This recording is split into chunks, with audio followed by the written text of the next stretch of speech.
महाबोधि मंदिर। ये सिर्फ एक मंदिर नहीं, बल्कि एक ऐसा आध्यात्मिक केंद्र है जहां दुनिया भर से लोग शांति की तलाश में आते हैं।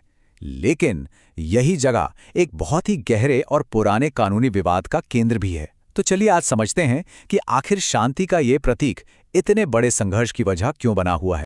ये मंदिर ठीक उसी जगह पर बना है जहां सिद्धार्थ गौतम को ज्ञान मिला था।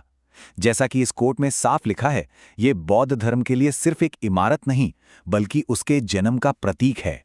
दुनिया भर के बौद्धों के लिए ये एक बेहद पवित्र और श्रद्धेय स्थल है। और देखिए, ये मंदिर कितना गहरा असर रखता है। ये जो 11वीं सदी का मॉडल है, ये दिखाता है कि कैसे सदियों से तीर्थयात्री इस खास बनावट की छोटी छोटी प्रतिकृतियां अपनी यात्रा की याद के तौर पर अपने साथ ले जाते रहे हैं। तो मतलब ये सिर्फ एक ऐतिहासिक स्मारक नहीं है, बल्कि एक जीता जागता, सांस लेता हुआ वैश्विक तीर्थस्थल है। लेकिन यहीं पर कहानी में एक बहुत बड़ा मोड़ आता है। ज्ञान और जागृति का यही प्रतीक एक गहरे विवाद में भी उलझा हुआ है, और इसकी जड़ है 1949 में बना एक कानून। तो इस पूरे विवाद को समझने के लिए हमें पहले मंदिर की जड़ों तक जाना होगा। ये सारी कहानी सिद्धार्थ गौतम की ज्ञान की खोज से ही शुरू होती है। बौद्ध धर्म में ज्ञानोदय का मतलब है परम ज्ञान और हर तरह के दुख से मुक्ति पा लेना। मान्यताओं के अनुसार राजकुमार सिद्धार्थ गया शहर के पास फल्गु नदी के किनारे पहुंचे और एक पीपल के पेड़ के नीचे ध्यान में बैठ गए। इसी पेड़ को बाद में बोधि वृक्ष के नाम से जाना गया और यहीं उन्हें ज्ञान प्राप्त हुआ और वे बुद्ध कहलाए। बुद्ध के ज्ञानोदय के बाद इस पवित्र भूमि पर एक ढांचे का निर्माण हुआ।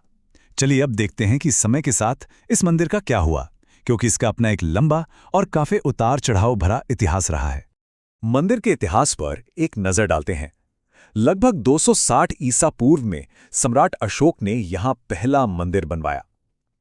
आज हम जो पिरामिड जैसी संरचना देखते हैं, वो 5वीं या 6ठी सदी में गुप्त साम्राज्य के दौरान बनी थी। फिर 12वीं सदी में हमलों के बाद यह मंदिर सदियों तक खराब हालत में रहा।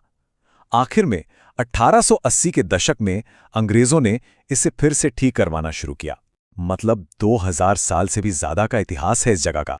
ये कोट इसके वैश्विक महत्व को फिर से बताता है। ये दुनिया भर के बौद्धों के लिए एक विरासत स्थल है, लेकिन यहीं पर एक बहुत बड़ा विरोधाभास सामने आता है। सोचिए, दुनिया भर के बौद्धों के इस सबसे पवित्र स्थल का अध्यक्ष कानूनन एक हिंदू होना चाहिए। जी हां, बिल्कुल सही सुना। और यही वो विरोधाभास है जो इस पूरे आधुनिक विवाद के केंद्र में है। ये सब कुछ शुरू होता है 1949 के बोध गया मंदिर अधिनियम से। यही वो कानून है जो इस पूरे विवाद की जड़ है। भारत की आज़ादी के ठीक बाद बिहार सरकार ने इस जगह के मैनेजमेंट के लिए ये कानून बनाया। इसका मकसद तो एक व्यवस्था बनाना था, लेकिन इसकी कुछ बातों ने दशकों से विवाद खड़ा कर रखा है। तो चलिए अब इस कानून के उन खास हिस्सों को देखते हैं जिन पर आलोचक सवाल उठाते हैं। सब कुछ सेक्शन 3 से शुरू होता है, जिसमें मैनेजमेंट कमेटी की बनावट के बारे में बताया गया है। तो यहां बात यह है, कमेटी में 8 सदस्य होते हैं, 4 बौद्ध और 4 हिंदू। आलोचकों का कहना है कि यह 50-50 का बंटवारा बौद्धों के अपने सबसे पवित्र स्थल के लिए ठीक नहीं है, खासकर तब जब दूसरे धर्मों के पवित्र स्थलों का मैनेजमेंट लगभग पूरी तरह से उन्हीं के समुदाय के लोग करते हैं। और सबसे विवादास्पद बात यह है कि कानून के मुताबिक कमेटी का चेयरमैन एक हिंदू ही होना चाहिए। ये चार्ट इसे बिल्कुल साफ दिखाता है। हिंदुओं और बौद्धों के बीच बराबर का बंटवारा। इसका मतलब यह हुआ कि दुनिया के सबसे जरूरी बौद्ध मंदिर के मैनेजमेंट में बौद्धों का बहुमत नहीं है।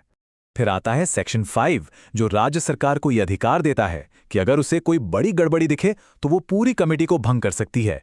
आलोचकों का तर्क है कि ये एक चिंताजनक प्रावधान है जो राजनीतिक दखलंदाजी के लिए दरवाजे खोलता है, और इससे बौद्ध समुदाय का अपने ही पवित्र स्थल पर अधिकार और भी कमजोर हो जाता है।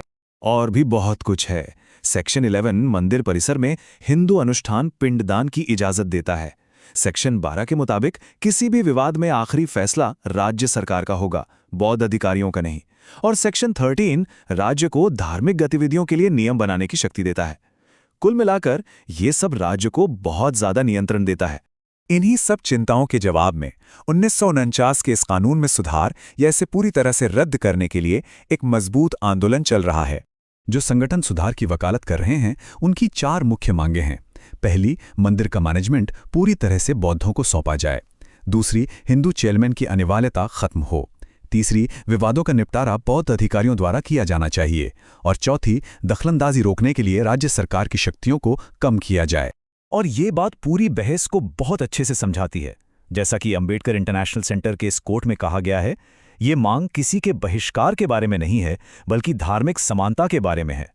ये एक ऐतिहासिक गलती को सुधारने और ये पक्का करने के बारे में है कि बौद्धों को भी अपने सबसे पवित्र स्थल पर वही अधिकार मिले जो दूसरे धार्मिक समुदायों को अपने स्थलों पर मिलते हैं। तो आज हमारे सामने एक ऐसा मंदिर है जिसकी दोहरी पहचान है। एक तरफ तो ये एक पवित्र वैश्विक प्रतीक है और दूसरी तरफ एक स्थानीय कानूनी लड़ाई का मैदान। इसके वैश्विक महत्व को कम नहीं आंका जा सकता। आपको पता है, 2013 में थाईलैंड के राजा और भक्तों ने मंदिर के शिखर पर 289 किलोग्राम सोना चढ़वाया था। ये इस बात का एक शक्तिशाली प्रतीक है कि दुनिया भर के बौद्धों के लिए ये जगह कितनी गहरी अहमियत रखती है। और ये हमें इस आखिरी सवाल पर लाकर छोड़ देता है, 21वीं सदी में एक वैश्विक आध्यात्मिक विरासत स्थल का शासन आखिर कैसे किया जाना चाहिए। ये एक ऐसा सवाल है जिसका जवाब सिर्फ कानून की किताबों में नहीं, बल्कि न्याय, समानता और धार्मिक स्वायत्तता के सिद्धांतों में खोजा जाना चाहिए।